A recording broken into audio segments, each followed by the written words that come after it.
meditasyonu nasıl olurdu? Action Coach'la ve Selda tanıştıktan sonra mükemmel olacak. Geçen sene satmaya başladım ve Mayıs'a kadar tek başındaydım.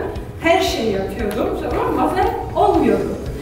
Ve Selda ile çalışmaya başladık. Selda bana dedi ki, en çok zaman ne için kaybediyorsun?